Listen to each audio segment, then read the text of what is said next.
Hello everyone. True IAS and PCS में दोस्तों आप सभी का स्वागत है। कंटिन्यू करते हैं हम लोग अपनी डिस्कशन को। हम लोगों ने प्रीवियस लेक्चर के अंदर ये चैप्टर स्टार्ट करा था नेचुरल इकोसिस्टम। हमने बायोम का कंसेप्ट तो बहुत डिटेल तरीके से समझ लिया था। अब वो हमें ये बोल रहा था ना, जो राइटर था, कि बायोम का कंसेप्ट जब हमें समझाया गया था तो हमें ये बोला गया था ना कि लैंड के जो रीजन्स हैं वो वेरियस प्रकार के होते हैं, है ना श्रेया? और उनके बेसिस पर जो चीज़ें क्लासिफाई होती है उनको बायोम्स बोला जाता है, यानी कि अलग अलग लैंड्स, अलग अलग लैंड रीजन्स, और उसका मतलब निकल कर आता है कि अलग अलग प्रकार के बायोम्स, राइट? है ना? एक बार के लिए बायोम की डेफिनेशन को फिर से देख लेते हैं। जो जमीन वाला पार्ट होता है बायोस्फीयर का, बायोस्फीयर के अंदर वैसे 3 पार्ट होते हैं। फटाफट जल्दी बताओ कौन कौन से पार्ट होते हैं बायोस्फीयर के अंदर? Land, air, water. इनमें से बायोम की डेफिनेशन के लिए मैं किसको चेरी पिकिंग करूं? लैंड को। ठीक है, ये ना बहुत सारे रीजन्स के अंदर डिवाइडेड होता है और इन्हीं रीजन्स को हम लोग बोलते हैं बायोम्स, यानी कि जितने प्रकार के लैंड और टेरेस्ट्रियल रीजन्स उतने प्रकार के बायोम्स। एंड बायोम्स जो होंगे वो किसके बेसिस पर क्लासीफाई होंगे? क्या क्या फैक्टर्स होते हैं उसके पीछे? टेम्परेचर, क्लाइमेट, वेजिटेशन, फ्लोरा, फोना, सॉइल, ये सब चीजें। ठीक है, और एक बायोम कहां तक फैल रखा होगा, सबसे इंपॉर्टेंट फैक्टर कौन सा होता है डिटरमाइन करने वाला? क्लाइमेट। चलो, इतनी बुद्धि तो आप लोगों में आ गई है। अब आगे बात करते हैं। देखो क्या है कि बायोम्स ना अलग अलग प्रकार के जो दे रखे हैं। अब कोई जो स्टूडेंट होगा ना, जो कैजुअल रीडिंग मार रहा होगा, तो वो डायरेक्टली ना अपनी डिस्कशन स्टार्ट कर देगा कि हाँ चलो ठीक है, मैं तुंद्रा बायोम को रट्टू तोते की तरह रटना स्टार्ट कर देता हूँ। हमें ना 1 मिनट के लिए पॉज लेना चाहिए। क्यों? टेक्स्ट तो, जो चीज़ें लिखी होती है वो तो हर कोई याद कर लेता है, लेकिन जो डायग्राम्स होते हैं, मैं हमेशा आपको बोलता हूँ हर एक लेक्चर के अंदर, डायग्राम्स की ज़्यादा इंपॉर्टेंस होती है, डायग्राम्स की ज़्यादा वैल्यू होती है। ये एक ऐसा डायग्राम है, ये तो आप ऐसा मान लो कि अपने शरीर पर इसका टैटू करवा लो। ऑर्डर में बिल्कुल सारी चीजें लर्न कर डालो, आपको बहुत सारे क्वेश्चन बिल्कुल कम अमाउंट ऑफ टाइम में इन्वेस्ट करते हुए सॉल्व करने का मौका मिल जाएगा। आपका एग्जाम के अंदर टाइम वेस्ट नहीं होगा बिल्कुल भी। कैसे? अभी प्रूफ करते हैं उस बात को। सबसे पहले तो आपके सामने ये एक ट्रायंगुलर स्ट्रक्चर है जो कि आपको टाइप्स ऑफ बायोम्स के बारे में बता रहा है। देखो, टाइप्स ऑफ बायोम हमारा टॉपिक है। अब कह रहा है नीचे जितने हिस्से हैं वो गर्मी वाले लैंड रीजन्स हैं। हम यहां से वार्म डेजर्ट से होते हुए cold desert, boreal forest, tundra और पोलर, यानी कि हम जब भी ऊपर ऊपर बढ़ते चले जाएंगे इस लैडर में, यानी कि लेयर 1, 2, 3, 4, 5, 1 से 5 तक अगर जा रहे हैं तो ये रीजन ठंडे होते चलेंगे, और 5 से 1 तक आ रहे हैं तो गर्माहट बढ़ती चलेगी। एक तो ये चीज समझ में आ गई वर्टिकली। हॉरिजॉन्टली क्या कह रहा है? लेफ्ट से राइट बढ़ेंगे, लेफ्ट मोस्ट सबसे ड्राई रीजन होगा, राइट मोस्ट सबसे गीला वाला, ह्यूमिडिटी वाला रीजन होगा। यानी कि अगर वेटनेस बढ़ानी है तो लेफ्ट से राइट मूव करना पड़ेगा, ड्राइनेस बढ़ानी है तो राइट से लेफ्ट मूव करना पड़ेगा। सिर्फ इस कंसेप्ट के बेसिस पर मैं आपको बताऊं अब आपका टाइम कैसे बचेगा। देखो, अब आप क्वेश्चन देखो एक बारी। मैं आपको 2 स्टेटमेंट देता हूं, आपने मान लो ये पूरा चैप्टर मेरे साथ कंप्लीट कर लिया, आपने सारे के सारे जो टाइप्स ऑफ रेन फॉरेस्ट, ये जो बायोम्स हैं, एक्वाटिक इकोसिस्टम है, आपने सब कवर कर लिए, आपको बहुत अच्छे से पता है। अब ना इतने सारे सब्जेक्ट्स हैं, इतना सारा कंटेंट है, आप एग्जाम में बैठे हुए हो, पर क्वेश्चन जो प्रीलिम्स का होता है उसमें 50 सेकंड्स में आपका वो सॉल्व हो जाना चाहिए। एक जो डेडिकेटेड या सीरियस बच्चा है तो उसको 50 सेकंड से ज़्यादा नहीं लगने चाहिए। अगर लग रहे हैं उसको, जो क्वेश्चन उसको पता भी है लेकिन उसमें फिर भी उसको 50 सेकंड से ज़्यादा लग रहे हैं, तो यानी कि उसने प्रिपरेशन अच्छे से नहीं कर रखी है। ये प्रीलिम्स की बात कर रहा हूँ मैं, 50 सेकंड्स ही लगने चाहिए मैक्सिमम पर क्वेश्चन। ठीक है, अब क्या है, मैं आपको एक स्टेटमेंट देता हूँ। जैसे देखना, अगर मैं आपको ये बोलूं जो टेम्परेट डेसिजुअस फॉरेस्ट है, it is colder than savanna region. हो सकता है आप एग्जाम के अंदर ब्लैंक हो जाओ, ये स्टेटमेंट अगर 2 आ जाए। एक स्टेटमेंट आपके सामने प्रेजेंट करता हूं, boreal forest are colder than prairies, statement number 1। दूसरा, tropical grasslands are drier than tropical deciduous forest. मैंने इन दोनों को कनेक्ट कर दिया एंड इन दोनों को कनेक्ट कर दिया। कैन यू इमेजिन श्रेया कि कितना ज्यादा टाइम वेस्ट हो सकता है हमारे एग्जाम के अंदर, कितना ज्यादा। और हमारा ईगो कैसे अड़ जाता है एग्जाम के अंदर कि प्रधन्या हम क्या कहेंगे, मैंने तो ये चीज पढ़ी है, मैं तो इस क्वेश्चन को सॉल्व करके ही रहूंगा, करके ही रहूंगी। अब बच्चों का दिमाग आ जाएगा श्रेया, वो ये जो नीचे का उन्होंने कंटेंट पढ़ रखा होगा ना, वो उसको रिकॉल करने की कोशिश करेंगे, जो उन्होंने A4 शीट्स पे नोट्स बना रखे होंगे, रेड पेन, ब्लू पेन, ये वो फलाना टिकमा। लड़कियां वैसे ही बहुत नौटंकी करते करते सारे रंग के पेन पटक देती हैं नोट्स बनाते हुए, वो सारा अपना ध्यान लेकर वहां पर जा रहे होंगे A4 शीट्स पर। अगर मैं श्रेया ये कहूं कि ये सिर्फ अगर किसी को ये वाला चीज याद हो, वो रफली इसको बगल में बना ले या फिर जस्ट इमेजिन भी कर ले इसको, तो उसको आराम से सारी चीजें नहीं याद आ जाएंगी एग्जाम के अंदर, बताना। एलिमिनेशन यहां से पॉसिबल नहीं हो जाएगी आराम से, रेदर देन के नीचे का फालतू का कंटेंट पढ़ो, है ना। तो बस आपको क्या सीखना है, आपको ये ऑर्डर एग्जैक्टली पता होना चाहिए। तो ये आज का आपका होमवर्क भी है कि आप ये सारा का सारा याद कर लोगे बिल्कुल। और ये होमवर्क ऐसा नहीं कि मुझे करके दिखाना है, ये आपको अपने आप को करके दिखाना है कि आप ये सारा का सारा आज ये याद कर लोगे। क्या, वार्म डेजर्ट सबसे ड्राई, उससे कम ड्राई ट्रॉपिकल ग्रासलैंड, फिर सवाना, फिर ट्रॉपिकल डेसिडुअस फॉरेस्ट वेट हो जाते हैं, और उनसे भी ज्यादा वेट हो जाते हैं ट्रॉपिकल रेन फॉरेस्ट। इन सबसे ज्यादा warm desert, tropical grassland, savanna, tropical deciduous forest, tropical rain forest. अब क्या है, इनसे ज्यादा ठंडे रीजन जो होते हैं वो होते हैं cold desert, prairies and temperate deciduous forest. जो सवाना होगा ना, सवाना बिल्कुल बीचों बीच में लाए कर रहा है, देख रहे हो, 1 2 इस तरफ, 1 2 इस तरफ, 2 इस साइड 2 इस साइड। क्या मैं ऐसा बोल सकता हूं, savanna region has neither dry climate nor wet climate? बताओ, ये स्टेटमेंट ठीक है? Tropical deciduous forest has more moisture than savanna region, ये स्टेटमेंट ठीक है? Tropical deciduous forest has more moisture than savanna region, है ना। Prairies are much colder than savanna, ठीक है। Tundra type of biome is colder than cold desert. अब देखो प्रधन्या, देखना जरा, अभी तो हाँ कर रहे हो क्योंकि स्क्रीन के सामने है। एग्जाम के अंदर श्रेया करे क्वेश्चन आ जाओ और हमारे सामने जब कोल्ड डेजर्ट लिखी रखा हो, हमारी हिम्मत होगी कि हम तुंद्रा को प्रायोरिटी दे दें? अगर पढ़ना रखा हो तो कंफ्यूजन होगी ना। मैं इसलिए कह रहा हूं कि इसमें आपका जो, आप ये चैप्टर मेरे साथ जितना मर्जी पढ़ लो, ये सब बकवास है। ये तो आपको लर्न हो ही जाएगा, उसकी तो गारंटी मैं ले रहा हूं, वो तो कोई टेंशन नहीं है। लेकिन अगर आपको ये याद है ना, ये डायग्राम अगर याद है, आपने इस पेज के ऊपर अगर इन्वेस्टमेंट कर ली अगर अच्छे से, और ऐसा नहीं है कि इसको एक दिन में पढ़ने के बाद आपको याद हो जाएगा, इट इज जस्ट लाइक कि आपको टाइम टू टाइम रिकॉल करते रहो। ये ऐसी चीजें कि ना, ये आपके पास हैंडी होनी चाहिए। जैसे यूपीएससी में कहते हैं ना, कुछ कुछ नोट्स आपके पास हैंडी होने चाहिए कि जिनको आप वीकली, हफ्ते में या रात को सोने से पहले थोड़ा थोड़ा देखते जाओ। ये उनमें से एक ऐसी चीज है। क्यों? अगर आपके पास ये चीज है ना, तो आप ना ये नेचुरल इकोसिस्टम का जो चैप्टर है, इसकी रीडिंग आपको लगाने की जरूरत नहीं पड़ेगी। ये आप ना 3 मिनट्स के अंदर पूरा का पूरा काम कर सकोगे। ये एंड की बात मैं कर रहा हूं, जिन महीनों में हमारे एग्जाम्स हुआ करेंगे। क्यों? क्योंकि आप कहोगे हाँ यार, पोलर रीजन मैंने पढ़ रखा है, अच्छा इसके ये फीचर्स होते हैं, ऐसे ऐसे होता है, क्योंकि वो आप नीचे पढ़ ही लोगे। अच्छा तुंद्रा में ये चीज़ें पाई जाती हैं, बोरियल ये होता है, और फिर जब आपको याद होगा, अच्छा हाँ मैं इसके बेसिस पर ये तो बना ही सकता हूँ, ये तो बना ही सकती हूँ, कौन ज़्यादा ठंडा है, किसमें ड्राई क्लाइमेट है, किसमें वेट क्लाइमेट है, सबसे ऊपर तो पोलर होता है, सबसे ठंडा, नीचे वाले क्या है। कन्फ्यूजन ना सिर्फ इसमें क्रिएट करेगा एग्जामिनर, सिर्फ इसमें, क्योंकि ये टर्म ऐसी हैं, हमें ये नहीं पता वेट कौन सी, ड्राई कौन सी, ठंडे कौन से, उससे कम ठंडे कौन से, ज़्यादा गर्म कौन से। अब अगर इसी में से देख लो, सेकेंड लेयर पे मैं जाऊं, एक स्टेटमेंट दे रहा हूं, temperate deciduous forest are moisturous than prairies. बताओ,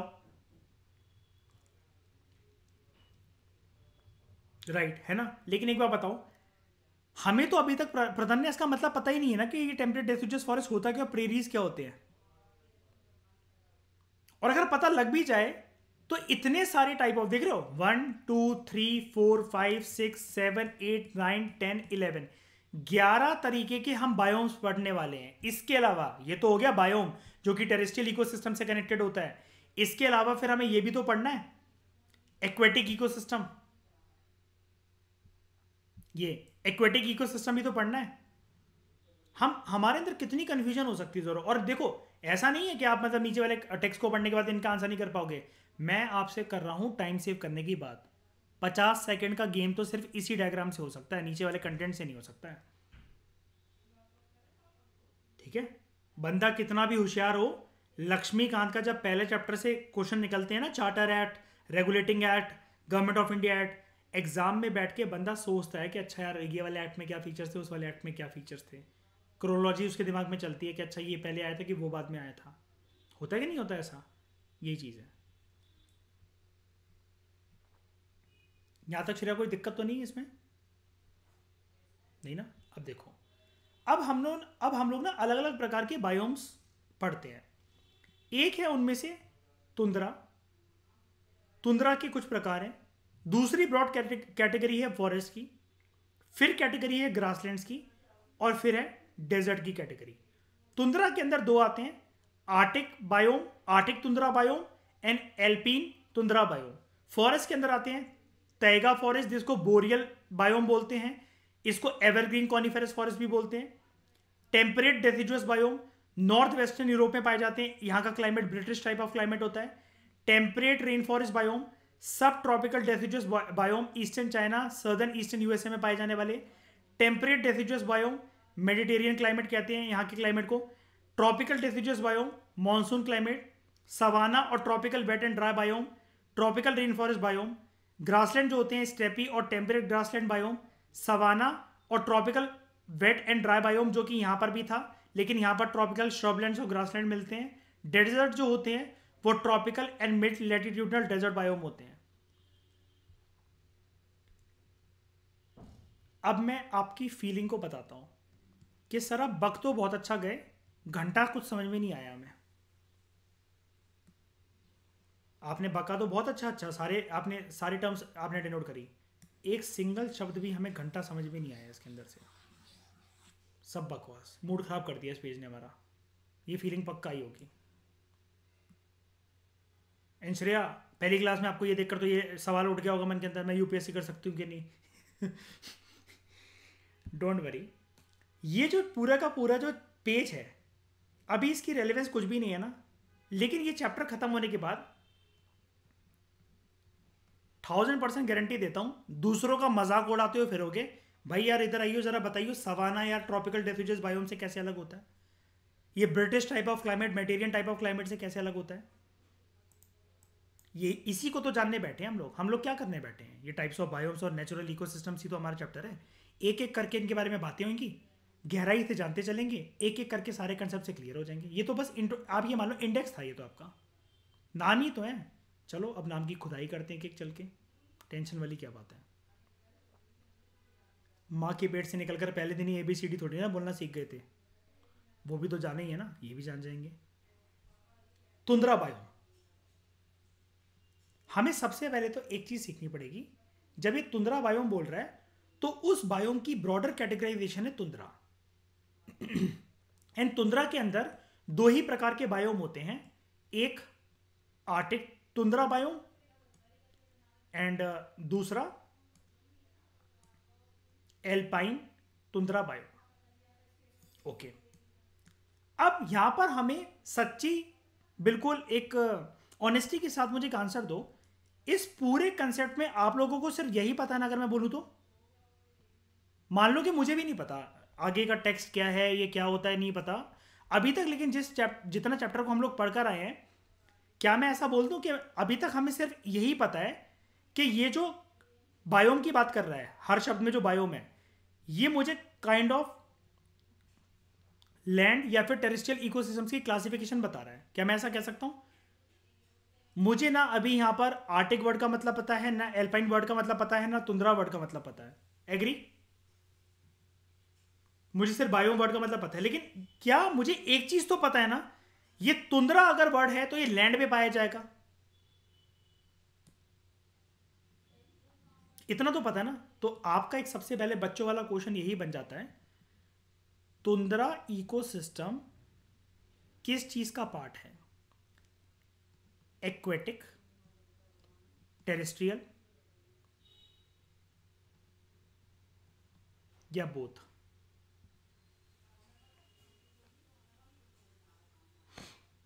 बताओ। टेरेस्ट्रियल। आप कहोगे क्या बकवास सा क्वेश्चन पूछ रहे हो जब आप खुद ही हिंट दे रहे हो कि तुंद्रा बायोम कहाँ का पार्ट है।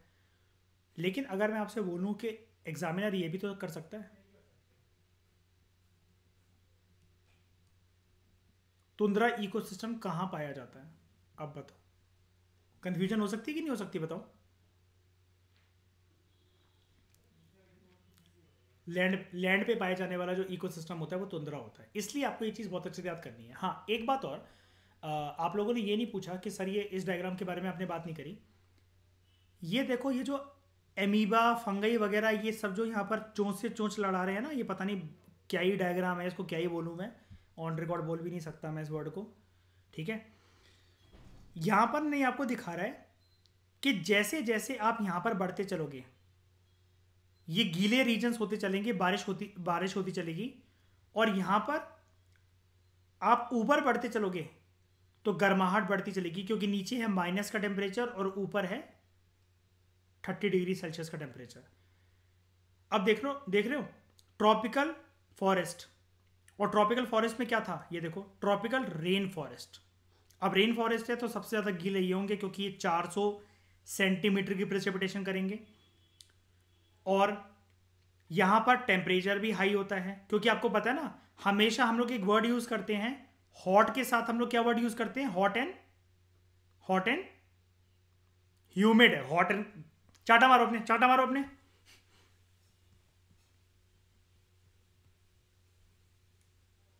ये तो वही वाली बात हो गई, मैं जब पूछता हूं कि जंगल का राजा कौन कौन होता है?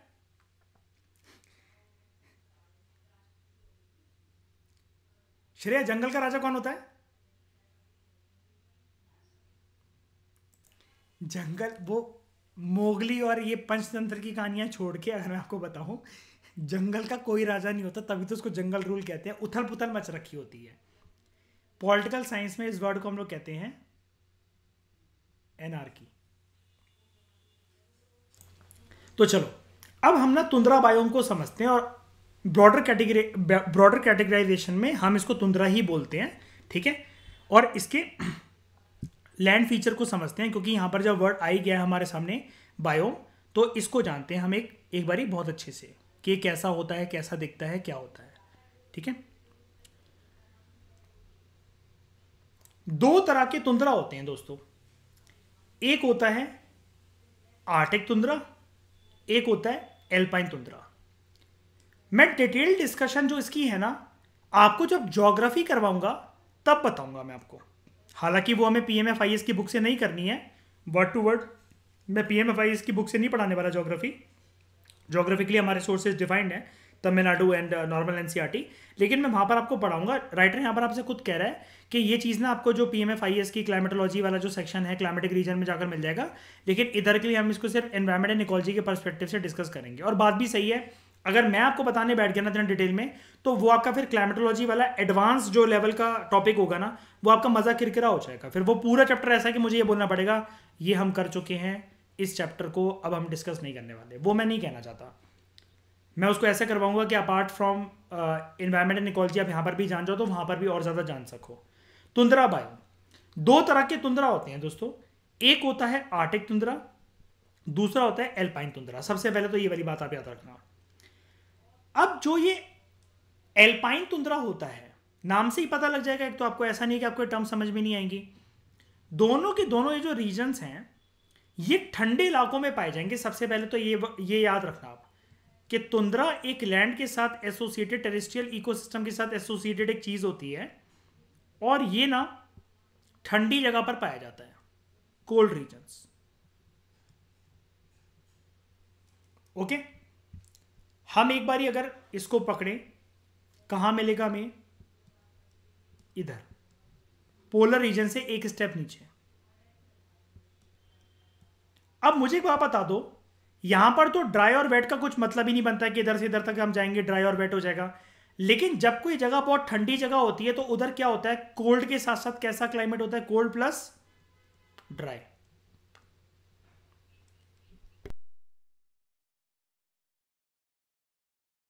अशप्रीति तुम्हारी गाड़ी वाली ओसे नहीं है जिसपे तुम पापा की गाड़ी पे हौ करते हो, ये ए बना देती हो, सर्दियों में बी बना देती हो, ये वो नहीं है। यहां ओस नहीं गिरती है, तुंद्रा रीजन है अशप्रीत। कभी अपने बंदे के साथ जाना टॉप हिमालयास के पहाड़ों पे, तो आपको पता लगेगा वहां ओस नहीं होती, सिर्फ आपको कोल्ड चढ़ेगा। तो एल्पाइन तुंद्रा है, it occurs at high mountains above the tree line, यानी कि पृथ्वी पर जो पेड़ पेड़ एक पर्टिकुलर हाइट पर जब पाए जाते हैं, सबसे ज्यादा पेड़ यहां पर कौन से लेवल पर पाए जाएंगे, अगर मैं इसको मार्क कर दूं, लेवल 1 2 3 4 5, बताओ 5 कौन से लेवल तक सबसे, नहीं नहीं, सबसे ज्यादा कहां पाए जाएंगे पेड़, 5 में कहां पाए जाएंगे, पोलर रीजन में पाए जाएंगे सबसे ज्यादा पेड़। 1 में यार, 1 में क्या हो गया है, ठीक है। उसके बाद मुझे ये बताओ पेड़ों की संख्या हाईएस्ट लेवल तक कहां तक पहुंचेगी, जिसके बाद पेड़ कम होते चलेंगे, कौन से लेवल को ब्रीच करने के बाद ही पेड़ों की संख्या कम होती चलेगी, 3 के बाद। किसने बोला ये, वेरी गुड श्रेया। इसके बाद क्योंकि ठंडे रीजन्स आ जाते हैं, ठंडे रीजन्स में आपको पता होगा अशप्रीत, वेजिटेशन नहीं पनप पाती अच्छे से, ठीक है। जो एल्पाइन तुंद्रा है, it occurs at high mountains above tree line, जहां पर पेड़ जो होते हैं ना उनकी संख्या जब कम होने लग जाती है, उसके बाद जो होता है वो तुंद्रा बायोम का रीजन आता है, ठीक है। एग्जाम्पल, हिमालय की हाई रेंजेस में Andes mountain range and Alps mountain range, यहां पर आपको देखने को मिलते हैं। हिमालयस जो है वो कहां की माउंटेन रेंज है, एशिया।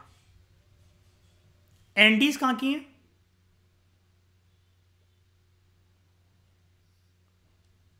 South America. एल्प्स कहां की है, कहां पढ़ा था ये, 6th क्लास ज्योग्राफी, है ना। ये पूरी की पूरी ना माउंटेन चेन है, ओके। मैं आपको 2 टर्म बता देता हूं श्रेया प्रदन्या, जब भी एक सिंगल कोई ऐसी चीज हमें दिखे, ये होता है पहाड़, जिसको हम लोग आम भाषा में क्या बोलते हैं, माउंटेन। माउंटेन की लेकिन एक खास बात ये होती है, वो 600 मीटर से ज्यादा की हाइट पर होना चाहिए श्रेया, ठीक है Pradnya, right.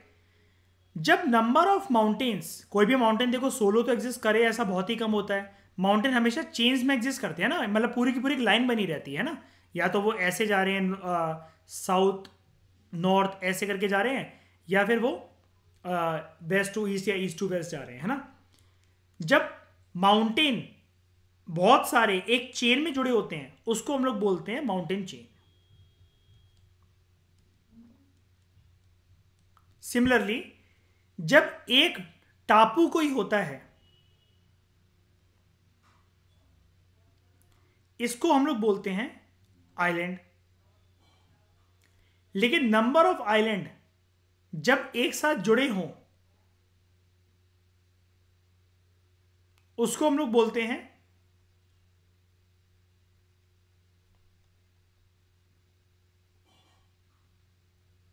Archipelago.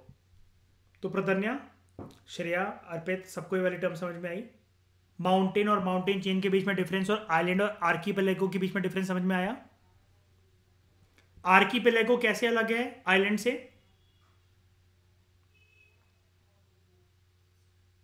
Cluster of islands. And mountain chain mountain से कैसे अलग है, अगेन क्लस्टर ऑफ माउंटेन।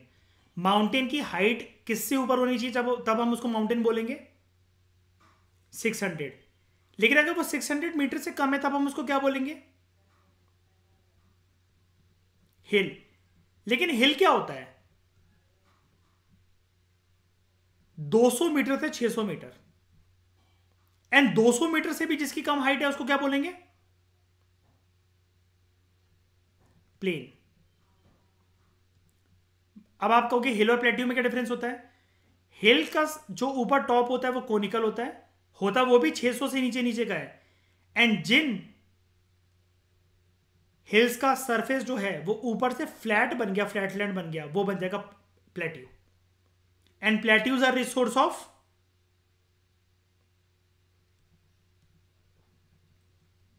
और इसलिए सबसे ज्यादा माइंस कहां पाई जाती हैं?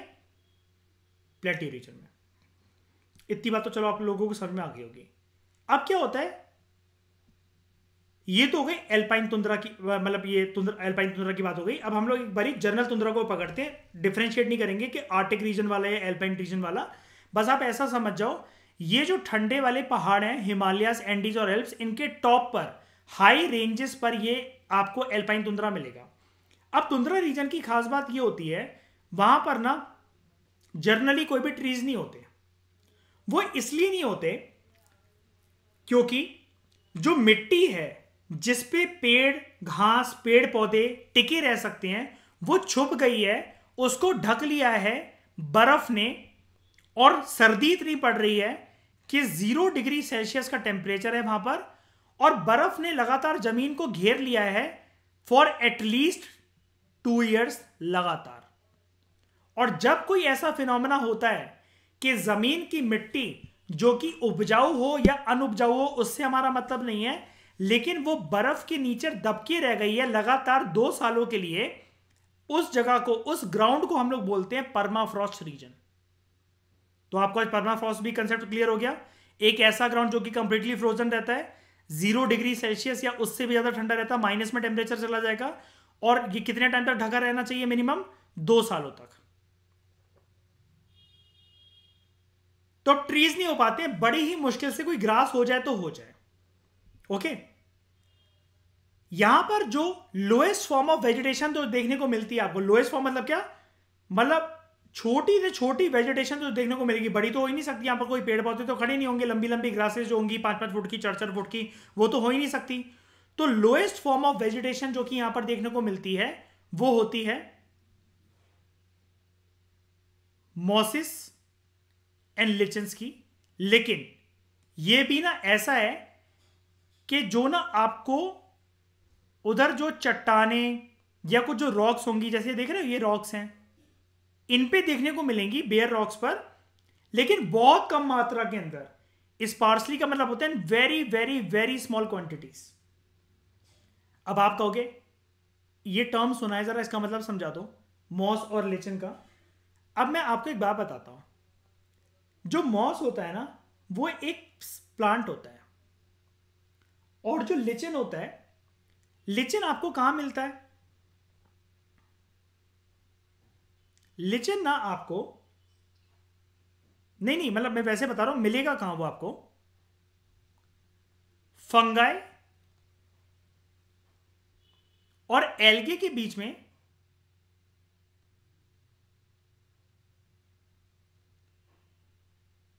ये सैंडविच होता है। सैंडविच होने का मतलब ये है जब भी फंगाई और एल्गे का संगम होगा तो उनके बीच में लिचन मिलेगा आपको।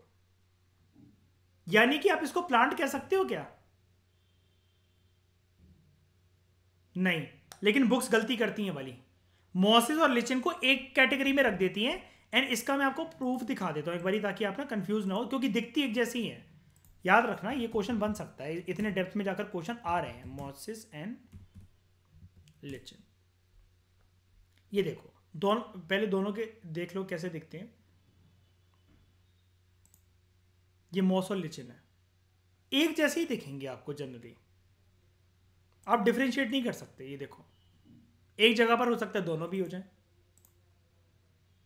कुल मिलाकर ऐसा दिखेगा कि पेड़ों के ऊपर जैसे जो काई जम रखी है, अभी यहां पर मॉसेस और लिचन दोनों हैं, लेकिन फर्क बताना ना बहुत मुश्किल होता है।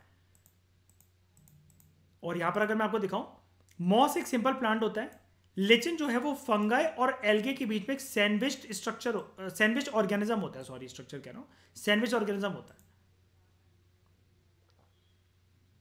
प्लांट इनमें से क्या है, यानी कि मॉस। लिचन क्या है? एक प्रकार से आप उसको एनिमल कह सकते हो, ऑर्गेनिज्म कह सकते हो। अब यहां पर एक गलती करी है बुक ने, एक दो गलतियां करी, जैसे कि लिचन वाली बात इसको समझानी चाहिए थी। दूसरी, यहां पर ना इस टर्म को दोस्तों काट दो, ये कोई मतलब है ही नहीं। कोस्टल लोलैंड्स, यहां पर कोई मतलब ही नहीं बनता, यहाँ कोस्ट थोड़ी ना है, कोस्टल लोलैंड्स नहीं, इसको लिखना चाहिए था तुंद्रास। कोस्ट कहां से आ गया यहाँ पर, ये गलती हो गई है इससे, ठीक है। और ये ब्लंडर है, ये लाइन अगर आपने लिखकर कहीं लिख दी, अगर याद करके कहीं लिख दी, अगर ब्लंडर हो जाएगा ये। कोस्टल लोलैंड्स कहाँ पर होंगे भाई, जब ये है ही इतना आर्टिक रीजन की और तुंद्रा रीजन की बात हो रही है, तो कोस्ट कहाँ हो जाएगा यहाँ पर। और लोलैंड्स तो प्लेन रीजन हो गया, यहाँ प्लेन रीजन और इसके बीच में ये तो ये वाली बात कर रहा है कि लेवल 1 और लेवल 4 की बात कर रहा है ये तो, यहाँ पे लेवल 1 और हम लोग पढ़ रहे हैं लेवल 4। इससे गलती हो गई है, मिसप्रिंट या जो मर्जी हो गया। कोस्टल लोलैंड तो शब्द यहाँ पर आएगा ही नहीं कैसे भी करके। एक और गलती हुई है, मैं अभी आपको बताऊंगा अभी, ठीक है।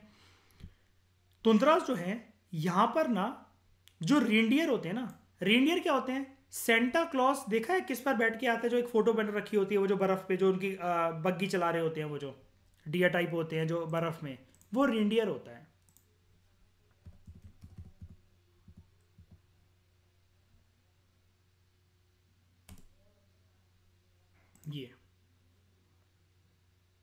ये देखो, इससे रिलेट कर लोगे, है ना, ये रेंडियर है।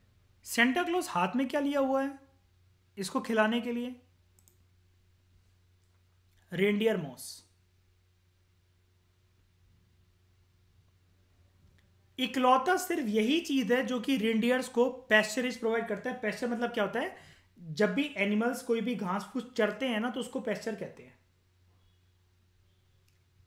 और पेस्चरेज क्या होता है, एक ऐसी जमीन which is use for grazing animal. जानते हो ना कि एनिमल्स का जैसे जो जाते हैं ओपन फील्ड में घास फूस खाने, तो उसको चरना कहते हैं कि वो चरने जा रहे हैं ना। जैसे प्रधान आप कुछ खा रहे हो, मैंने आपसे पूछा क्या चल रही है वे, है ना, वही चीज।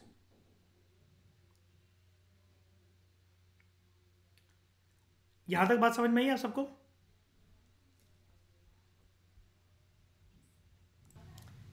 तो ये खाते यही हैं, इनके लिए यही उग पाता है यहाँ पर, ठीक है। और मैं आपको अगर प्रॉपर तरीके से दिखा दूँ, रेंडियर मॉस,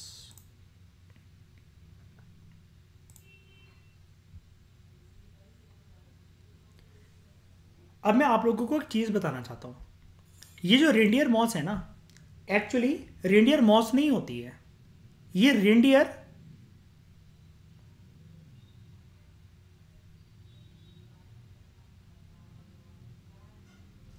लिचन होती है जो कि रेंडियर खाता है। लिख दिया जाता है उसको वैसे ऐसा रेंडियर मॉस, लेकिन वो रेंडियर लिचन है एक्चुअली एक तरीके से। देखना, प्रूफ करूं, रेंडियर मॉस लिख रहा हूं गूगल पे,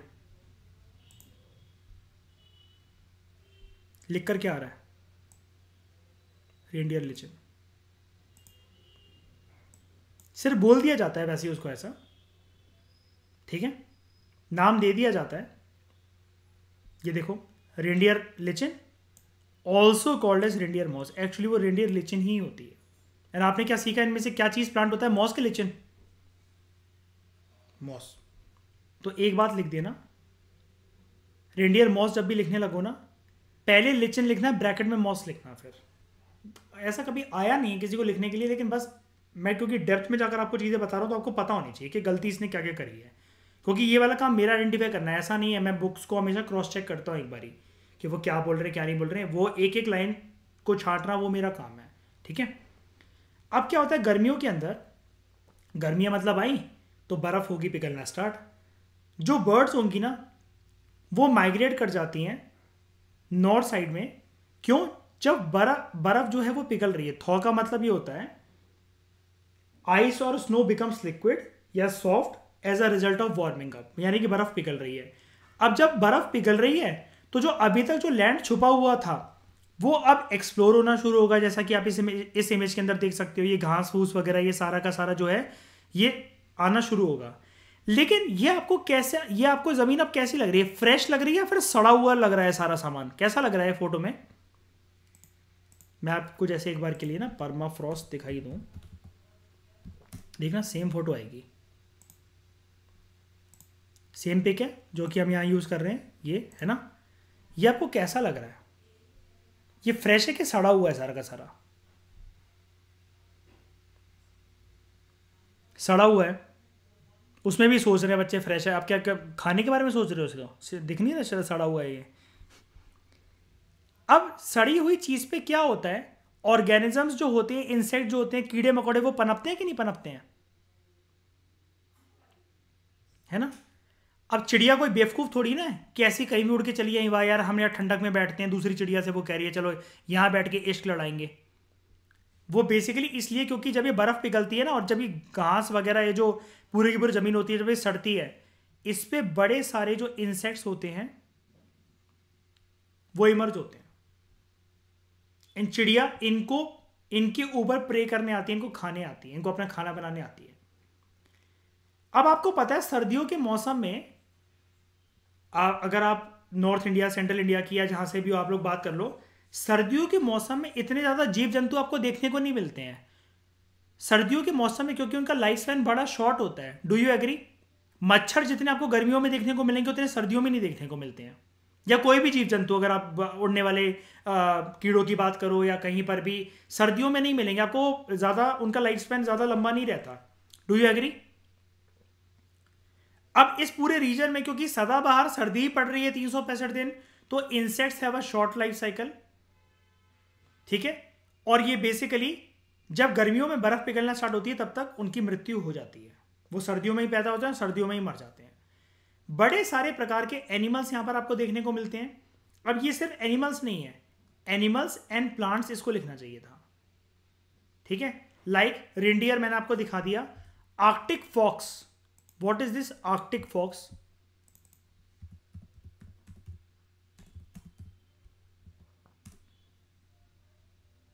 ये है प्यारी सी आर्कटिक फॉक्स, यानी कि स्नो रीजन की लोमड़ी। कह रही पो मेरे प्रधान ने ऐसी जगह काटेगा ना बाम भी नहीं लगा सकोगे। मैं पूछ रहा हूँ ऐसी, नहीं नहीं तुम लोग खुश तो बहुत हो रहे पोमेरियन से, लग रहा है ऐसी जगह काटेगा ना बाम भी नहीं लगा सकोगे। और जब ये पीछे भागेगा ना तो रुकेगा भी नहीं वो। ये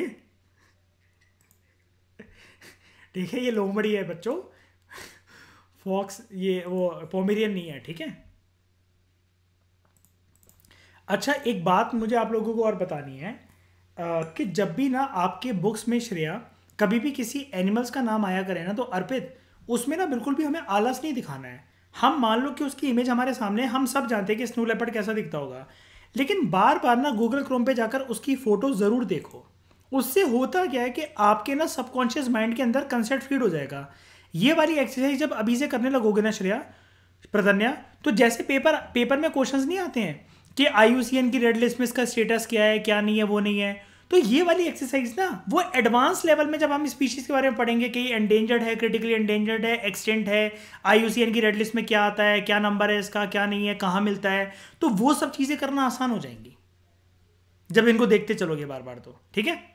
तो जब भी ये वर्ड आए 100 बार, आपने आज ये देख लिया कि हाँ चलो उसके बारे में हंसी मजाक हो गया कि पॉमेरियन जैसा दिख रहा है, वो दिख रहा है, फिर से गूगल क्रोम पे जाकर इसकी फोटोज देखो, गूगल इमेजेस पे, कोई दिक्कत वाली बात नहीं है उसके अंदर। उसके बाद वुल्फ्स, आपने टाइगर जिंदा है, एक था टाइगर का सेकंड पार्ट देखा होगा,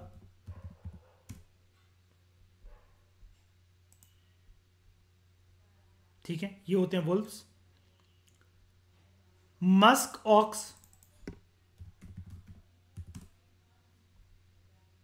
ये है मस्क ऑक्स। एक ऑक्स होता है हमारे पहाड़ी इलाकों में भी मिलता है, आप सब जानते होगे, है ना, ये और ठंडी जगह पर मिलता है। उसके बाद है पोलर बियर। पोलर बियर एक मोड से गुजरता है, 6 महीने के लिए सोता है, 6 महीने के लिए खाता है कुंभकर्ण की तरह। उस प्रोसेस को क्या बोलते हैं? हाइबरनेशन। इन देखो प्रधान है तुम्हारी वाली हरकतें, ये क्रिएटेड इमेज है, सच्ची में नहीं है, ठीक है। नहीं कहीं सोचो है ऐसा भी हो रहा है, कोका कोला कहाँ से पी रहे हैं। दिस इज पोलर बियर, इन्हीं प्रधान है आपके लिए, ठीक है।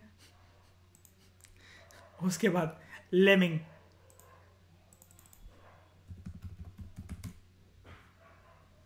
दिस इज अ बर्फ वाला चूहा।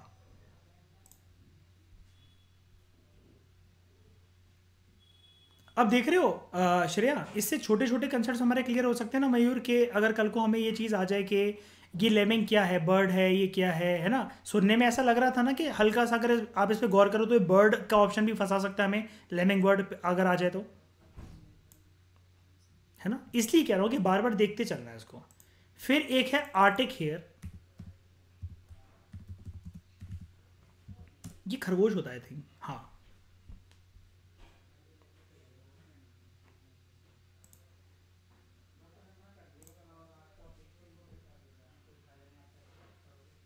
ये फिर है आर्टिक विलो,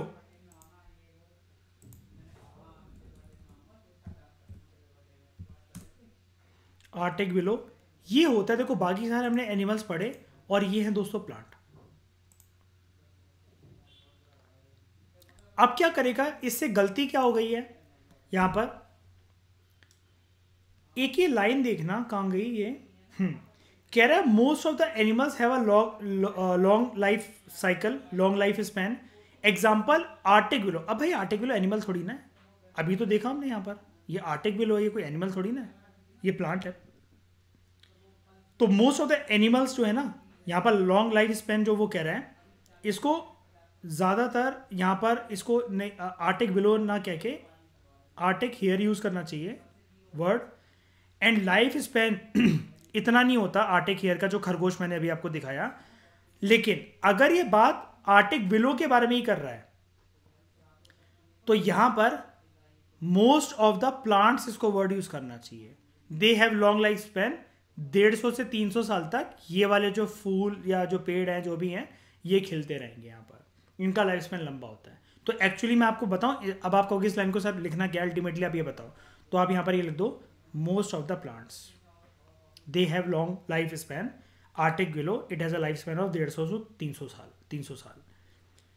उसके बाद reptiles and amphibians are almost absent here. Reptiles कौन होते हैं, कौन से एनिमल जिनकी क्या होती है, पूंछ वगैरह हो या स्किन हो, जिसको स्किन को छोड़ दे, कोल्ड ब्लडेड है ना, ठीक है। और एम्फीबियंस क्या होते हैं, जो कि कहां पर रह लेते हैं, दोनों जगह पर, लैंड में भी और वाटर में भी। एग्जाम्पल क्या होगा इसका, और फ्रॉग और टोटोइज और क्रोकोडाइल। उसके बाद ये प्रोटेक्टेड कैसे रहते हैं, जितने भी अभी हमने एनिमल्स देखे श्रेया, क्या सबका थिक फर था, यस। तो they are protected from chilliness by the presence of thick cuticle and epidermal hair और फर। अभी एपिडर्मल होता है आउटर स्किन में जो भी आपके हेयर होते हैं वो उसको एपिडर्मल हेयर कहते हैं। एंड क्यूटिकल ना बेसिकली क्या होता है, अगर आपने यहाँ पर ना जो हमने वो देखा था चूहा देखा था, तो आप पहले ये देखो, यस ये फोटो परफेक्ट है, ये हैं इसके नाखून और इस पे देख रहे हो ये पीछे बाल हैं। और क्यूटिकल बायोलॉजी में किसे कहते हैं मैं आपको दिखा दूं, नाखून के पीछे जो हमारी डेड स्किन होती है उसको कहते हैं क्यूटिकल। ये देखो ये होता है क्यूटिकल, ओके।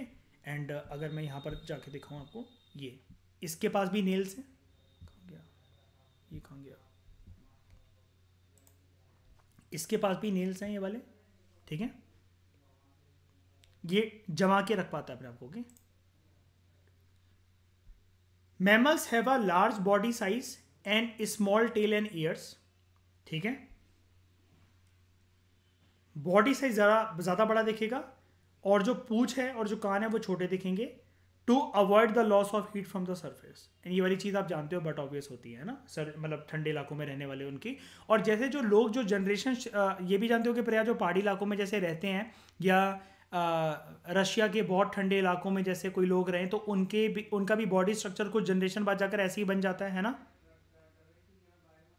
एडेप्टेशन का प्रोसेस कहते हैं ना इसे श्रेया, है ना, ये चीज़ है। और बड़े सारे ऑर्गेनिज्म इवॉल्व भी ऐसे होते हैं, एडेप्टेशन के अलावा इवोल्यूशन भी एक इंपॉर्टेंट क्राइटेरिया होता है ना। तो यहाँ पर जो मैमल्स होते हैं उनका साइज काफ़ी बड़ा होता है शरीर का, और पूंछ छोटी होती है और कान जो होते हैं वो भी छोटे छोटे होते हैं, ताकि जो हीट है वो लॉस ना हो, ठीक है। हाथी के कान बड़े क्यों होते हैं, हाथी को गर्मी लगती है तो वो कान से क्या करता है, फ्लैप करता है, और उसकी वजह से क्या, उसको क्या मिलती है, राहत मिलती है, किससे, गर्मी से। कैसे मिलती है,